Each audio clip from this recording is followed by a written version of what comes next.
Good day, everyone. I am Hazel Yumul, the third discussant in our group, and our topic is all about property and ownership. And now we're in the last two types of this topic, which are co-ownership and possession. So let's start. So let me define first what is co-ownership. Co-ownership is state where an undivided thing or right belongs to two or more persons. Right of common dominion which two or more persons have over a spiritual, ideal part of a thing which is not physically divided. When two or more persons have common ownership of a property, it is termed as co-ownership. In case of a co-parcenary, the male members and daughters have a common and equal interest in ancestral property. So now let's proceed to Article 484. There is co-ownership whenever the ownership of an undivided thing or right belongs to different persons. In default of contracts or of special provisions, co-ownership shall be governed by the provisions of this title. Dito, walang co-owner ang obligadong manatili sa co-ownership. Ang bawat kapwa ay maaaring humiling sa anumang oras ng paghahati ng bagay na pag-aari ng karaniwan. Article 485. The share of the co-owners in the benefits as well as in the charges shall be proportional to the respective interests, and stipulation in a contract to the contrary shall be void.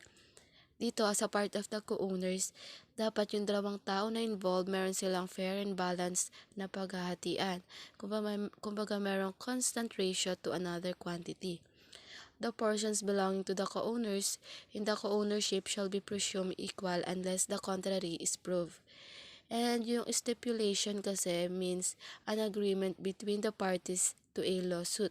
For example, if the parties enter into a stipulation of facts, neither party will have to prove those facts. The stipulation will be presented to the jury, who will be told to accept them as undisputed evidence in the case. Article 486. Each co-owner may use the thing owned in common, provided he does so in accordance with the purpose for which it is intended and in such a way as not to injure the interest of the co-ownership or prevent the other co-owners from using it according to their rights. The purpose of the ownership may be changed by agreement, expressed or implied. So, ano nga ba yung mga rights of each co-owner as to the thing owned in common? A co-owner has an absolute ownership of his undivided share in the co-owned property. He has the right to mortgage, sell, alienate, or dispose the same in any manner. He may even substitute another person in its enjoyment. Article 487. Any one of the co-owners may bring an action in ejectment. Ano nga ba itong ejectment action na to? Is a common law cause of action by a plaintiff who does not actually possess a piece of real property but has the right to possess it against a defendant who is in actual possession of the property. And any one of the co-owners may bring an action in ejectment. Ito yung pag-i-evict or pagpapaalis ng co-ownership mo kung may mga nalabag siyang rules, ganun. Ano nga ba yung mga grounds of ejectment of tenant? So, example nito, if the tenant has intentionally not paid a mutually agreed rent amount for more than 15 days from the due date, the tenant has sublet a rented property to another person without taking the landlord's permission or providing a written request. So, dito, pwede natin gawin yung action in ejectment. Article 488. Each co-owner shall have a right to compel to the other co-owners to contribute to the expenses of preservation of the thing or right owned in common and to the taxes. So, dito responsibility na ng co-ownership or co-owner na maghati or mag-contribute sa mga expenses na nagagastos sa tinitirahan nila or kahit anong bagay na ginagamit nila. Karapatan nilang mag-share ng mga binabayaran na buwis and hindi ito obligasyon ng iisang tao lang. Article 489. Repairs for preservation may be made at the will of one of the co-owners, but he must, if practicable, first notify his co-owners of the necessity for such repairs. Expenses to improve or embellish the thing shall be decided upon a majority as determined in Article 492. So dito kung may mga need na i-repair para sa preservation, pwedeng-pwede natin siyang gawin if the co-owners and the co-ownership will agree. Mas mai-explain siya sa Article 492. Article 490. Whenever the different stories of a house belong to different owners, if the titles of ownership do not specify the terms under which they should contribute to the necessary expenses and there exists no agreement on the subject, the following rules shall be observed. The first one is the main and party walls, the roof and the other things used in common shall be preserved as the expense of all the owners in proportion to the value of the story belonging to each. So, alam naman natin yung mga main, party walls, roof, yun yung mga madalas na ginagamit na talaga na hindi dapat pinaghahatian and need na i-preserve sa mga expenses na gagamitin ng mga kahit sinong owners naman. Next is each owner shall bear the cost of maintaining the floor of his story, the floor of the entrance, front door, common yard, and sanitary works common to all shall be maintained at the expense of all the owners pro rata. So dito, sagot na lang owners yung gastusin sa pagpapanatili na sahig na kanyang bahay, yung mga pintuan sa harap, and yung mga karaniwang bakuran para mapanatili yung kalinisan. And the third one is the stairs from the entrance to the first story shall be maintained at the expense of all the owners pro rata except for the owner of the ground floor. The stairs from the first to second story shall be preserved at the expense of all except the owner of the ground floor and the owner of the first story, and so on successively. Article 491. None of the co-owners shall, without the consent of others, make alterations in the thing owned in common, even though benefits for all would result therefrom. However, if the withholding of the consent by one or more of the co-owners is clearly prejudicial to the common interest, the courts may afford adequate relief. So dito, kumbaga hindi tayo nagde-decide agad-agad, hindi tayo gumagawa ng mga pagbabago sa mga bagay-bagay na walang pahintulot ng ibang tao. Kahit na yung mga benepisyo para sa lahat ay magre-resulta mula doon, gayunpaman kung ang pagpigil ng paghintulot ng isa o higit pa sa mga kasamang may-ari ay malinaw na nakakapinsala sa karaniwang interes, ang korte na yung maaaring magbigay ng sapat na kaluwagan dito, or siya yung korte na yung magbibigay ng action kung ganun yung mangyayari. Article 492. For the administration and better enjoyment of the thing owned in common, the resolutions of most of the co-owners shall be binding. There shall be no majority unless the resolution is approved by the co-owners who represent the controlling interest in the object of the co-ownership.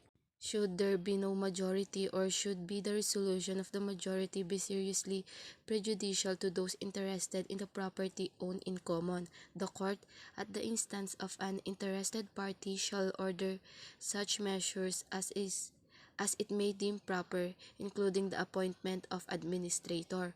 Whenever a part of the things belong exclusively to one of co-owners and the remainder is owned in common, the preceding provision shall apply only to the part owned in common.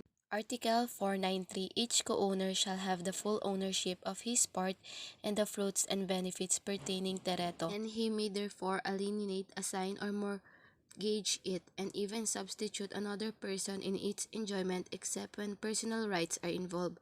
But the effect of the alienation or the mortgage with respect to the co-owners shall be limited to the portion which may be allocated to him in the division upon the termination of the co-ownership. Dito kasi yung co-owner has an absolute ownership of his undivided share in the co-owned property. He has the right to mortgage, sell, alienate, or dispose the same in any manner. He may even substitute another person in its enjoyment. Article 494. No co-owner shall be obliged to remain in the co-ownership. Each co-owner may demand at any time the partition of the thing owned in common, insofar as his share is concerned. Dito, ang isang kasunduan na panatilihin ang bagay na hindi nahati para sa isang tiyak na tagal ng panahon, hindi higit sa 10 taon ay dapat na may bisa. Ang terminong ito ay maaaring palawigin ng isang bagong kasunduan. Ang isang donor o testador ay maaaring ipagbawal ang paghahati para sa isang panahon na hindi lalampas sa 20 taon. Hindi rin magkakaroon ng anumang partition kapag ito ay ipinagbawal ng batas. Ito yung partition kasi na sinasabi, ito yung pagse-separate ng taong involved na magkasama sa iisang house, sa iisang property na meron sila. Article 495, notwithstanding the provisions of the preceding article, the co-owners cannot demand a physical division of the thing owned in common, when to do so would render it unserviceable for the use for which is intended, but the co-ownership may be terminated in accordance with Article 498. So, ano nga ba yung mga limitation of the right of co-owner upon the thing owned in common? The right of a co-owner is basically the same with the rights of an owner. The only limitation is that a co-owner must respect the rights of his co-owners. A co-owner must use the thing owned in common as long as it does not injure the interest of the co-ownership or prevent the other co-owners from using it. Article 496, partition may be made by agreement between the parties or by judicial proceedings. Partition shall be governed by the rules of court insofar as they are consistent with this code. So it talks about the separation of the property na. When we say partition kasi it is the separation and division of a thing held in common among the co-owners or co-heirs. It is objective is to designate to each party their respective shares and their portion of the property owned in common. Upon partition, titles will be transferred to the party where it rightfully belongs. Article 497. The creditors or assignees of the co-owners may take part in the division of the thing owned in common and object to its being affected without their concurrence. So, dito ang mga pinagkakautangan o mga itinalaga ng mga kasamang may-ari ay maaring makilahok sa paghahati ng bagay na pag-aari ng karaniwan at tumutol sa pagsasakatuparan nito ng walang pagsang-ayon. Pero hindi na nila maaring ipagtanggol ang anumang partisyon na nangyari na. Maliban na lang kung nagkaroon ng pandaraya, ganon, or in case it was made notwithstanding a formal opposition presented to prevent it, and without prejudice to the right of the debtor or assigner to maintain its validity. And when can a co-owner demand the partition of the thing owned in common? Each co-owner may demand at any time the partition of the thing owned in common, insofar as his share is concerned. Nevertheless, an agreement to keep the thing undivided for a certain period of time, not exceeding 10 years, shall be valid. This term may be extended by a new agreement. Article 498, whenever the thing is essentially invisible and the co-owners cannot agree that it be allotted to one of them who shall indemnify the others, it shall be sold and it proceed distributed. Article 499, the partition of a thing owned in common shall not prejudice third person who shall retain the right of mortgage, servitude, or any other real rights belonging to them before the division was made. Personal rights pertaining to third person against the co-ownership shall also remain in force, notwithstanding the partition. Dito kasi yung mortgage, a legal agreement by which a bank or other creditor lends money at interest in exchange for taking title of the debtor's property. So it also a loan obtained through the conveyance of property as security. So pag nangyari na yung mga separation, dapat yung mga personal rights ng kako-ownership is matatanggap niya pa rin. Kahit na andun na yung legal separation, dapat andun pa rin yung mga personal rights and yung mga napagkasunduan nila bago pa nangyari yung paghahati. Article 500, upon partition, there shall be a mutual accounting for benefits received and reimbursements for expenses made. Likewise, each co-owner shall pay for damages caused by reason of his negligence or fraud. So, dito balance dapat lahat. Equally responsible sila sa mga benefits or reimbursements na nare-receive nila or sa mga expenses na ginawa nila bago magkaroon ng separation. And kung mayroong mga damages na na-cause bago doon sa mga pagsasamang ginawa nila, like yung mga failure to take proper care in doing something, dapat responsible sila na magbayad sa mga damages na yun.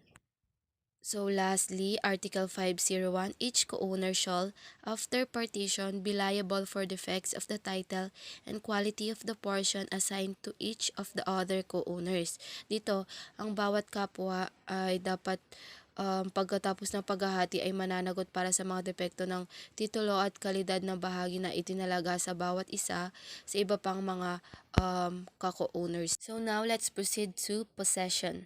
What is meant by possession of property nga ba?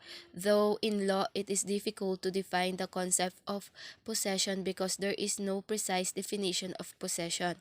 It is factual as well as legal concept, but we can say that it is the physical custody, control, or occupancy of any object with a definite intention of ownership. The possession of things of rights may be had in one of two concepts, either in the concept of owner or in that of the holder of the thing or right to keep or enjoy it, the ownership pertaining to another person. Article 523, possession is the holding of a thing or the enjoyment of a right. So dito, ito yung mga things or right na nakakapag-enjoy sa atin kasi tayo yung possessor nito and tayo yung may own nito. And the law says possession is the holding of a thing or the enjoyment of a right. One may hold a thing without really owning it, such is called possession in the concept of a holder. Next is Article 524. Possession may be exercised in one's own name or in that of another. Yung in that of another, ito yung tinatawag nating ownership pertaining to another person. Next is Article 525. The possession of things or rights may be had in one of two concepts, either in the concept of owner or in that of the holder of the thing or right to keep or enjoy it, the ownership pertaining to another person. So, kanina pa natin na babanggit or naririnig yung ownership and possession. Ano nga ba yung difference between the two? So, ownership involves the absolute rights and legitimate claim to an object. It means to own the object by the owner. Possession is more than physical control of an object. The possessor has a better claim to the title of the object than anyone, except the owner himself. Next question is possession different from ownership?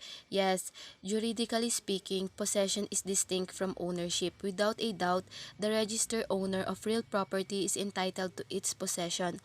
However, the owner cannot simply wrest possession thereof from whoever is in actual occupation of the property. Article 526. He is deemed a possessor in good faith who is not aware that there exists in his title or mode of acquisition any flaw which invalidates it.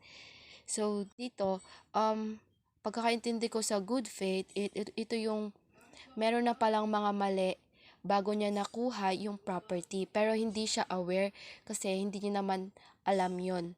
Who is possessor in good faith? Article 526, New Civil Code states that a possessor in good faith is one who has no knowledge of any flaw or defect in his title or mode of acquisition. This determines whether the builder acted in good faith or not. Article 527, good faith is always presumed, and upon him who alleges bad faith on the part of a possessor rests the burden of proof. Dito kabaligtaran ng good faith, dito sa bad faith, meron na siyang knowledge and parang aware na siya na meron ng mali or meron ng na-violate na rule pero tinutuloy niya pa rin and ini-enjoy niya kung ano yung kinuha niya or na meron siya ngayon. Article 528. Possession acquired in good faith does not lose this character except in the case and from the moment fact exists which show that the possessor is not unaware that he possesses the thing improperly or wrongfully. Possession in good faith as one who is not aware that there exists in his title or mode of acquisition any flaw which invalidates it, and a possession in bad faith as one who possesses in any case contrary to the foregoing. Article 529. It is presumed that possession continues to be enjoyed in the same character in which it was acquired until the contrary is proved. Article 530. Only things and rights which are susceptible of being appropriated may be the object of possession. So, ano nga ba tong susceptibility of appropriation? This is a legal or physical impossibility that prevents a thing from being considered property in the eyes of the law. This is no longer the generally accepted principle in the global legal world. The human body, especially when alive, cannot be sold and both. So dito, what they mean when you say not all things or rights can be object of possession is this popular praise is an expression meaning that ownership is easier to maintain if a person has possession of something and difficult to enforce if a person does not. So now let's proceed to acquisition of possession. Article 531. Possession is acquired by the material occupation of a thing or the exercise of a right, or by the fact that it is subject to the action of our will, or by the proper acts and legal formalities established for acquiring such right. Dito, ang pag-aari ay nakukuha sa pamamagitan ng material na pananakop ng isang bagay o paggamit ng isang karapatan, o sa pamamagitan ng katotohanan na ito ay napapalalim yung pagkilos ng ating kalooban, o sa pamamagitan ng wastong aksyon at legal na formalidad na itinatag para sa pagkuha ng mga karapatan natin. Article 532. Possession may be acquired by the same person who is to enjoy it by his legal representative, by his agent, or by any person without any power or whatever. But in the last case, the possession shall not be considered as acquired until the person in whose name the act of possession was executed has ratified the same without prejudice to the juridical consequences of negotiatum gestio in a proper case. So dito sa mga possession na na-acquire natin, pwedeng-pwede natin siyang i-enjoy kasama yung mga person na gusto natin makasama and without any power or whatever. So ano nga ba tong negotiatum gestio? So negotiatum gestio arises whenever a person voluntarily takes charge of the agency or management of the business or property of another without any power or authority from the latter. Article 533. The possession of hereditary property is deemed transmitted to the heir without interruption and from the moment of the death of the decedent in case the inheritance is accepted. So dito, sino nga ba yung mag-inherit ng property when there are no surviving heirs? So if a person dies single and childless, their surviving parents will get the estate. In case there are no surviving parents, the property will be divided among siblings in equal parts. If one parent is dead, the property will be divided between siblings and the surviving parent. In addition, one who validly renounces an inheritance is deemed never to have possessed the same.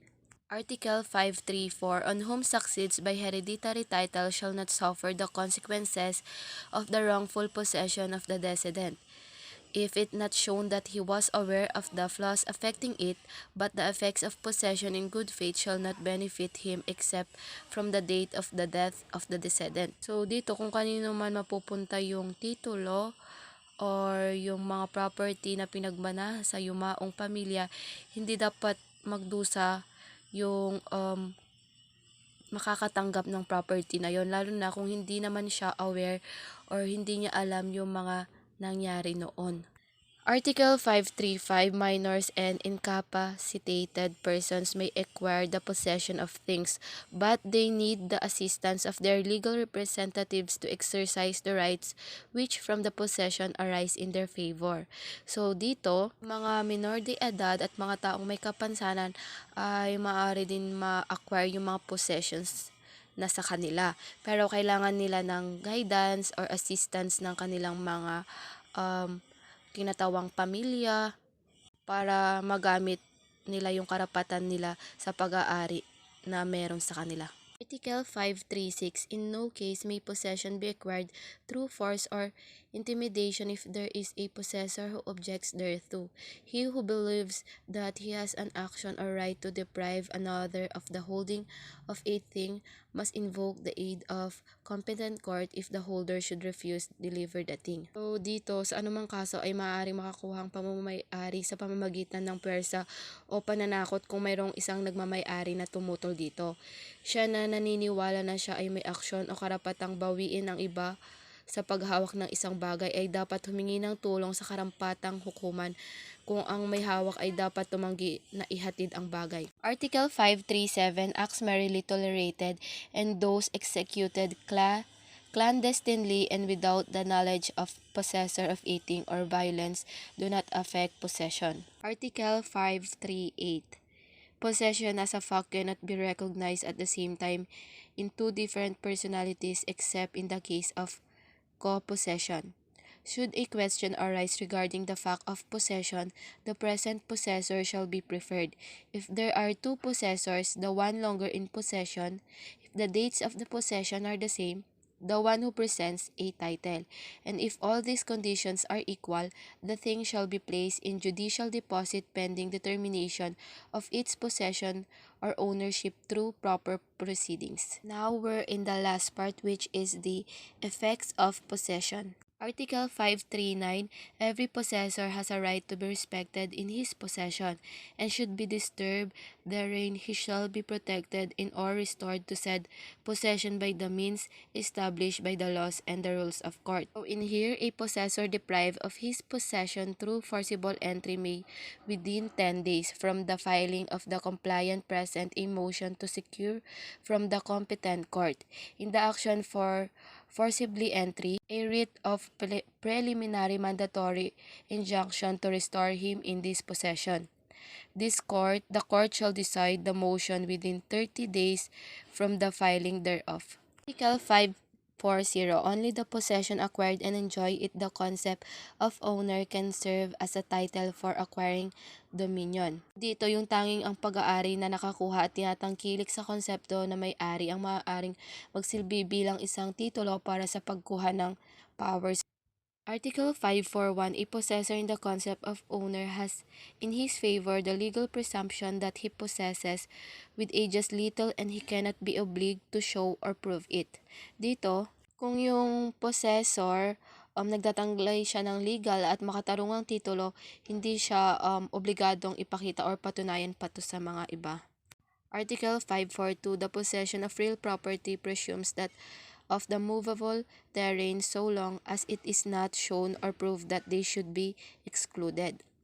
When we say movable property kasi, it is the property that you own and can take with you, which does not include houses, apartments, or land. So dito hanggang wala pang proof or document na need na exclude ka, hindi ka nila mai-exclude kung nasaan ka man. Article 543. Each one of the participants of a thing possessed in common shall be deemed to have exclusively possessed the part which may be allotted to him upon the division thereof. For the entire period during which the copossession lasted, interruption in the possession of the whole or a part of thing possessed in common shall be to the prejudice of all the possessors. However, in case of civil interruption, the rules of court shall apply. That would end of my report. Thank you for listening.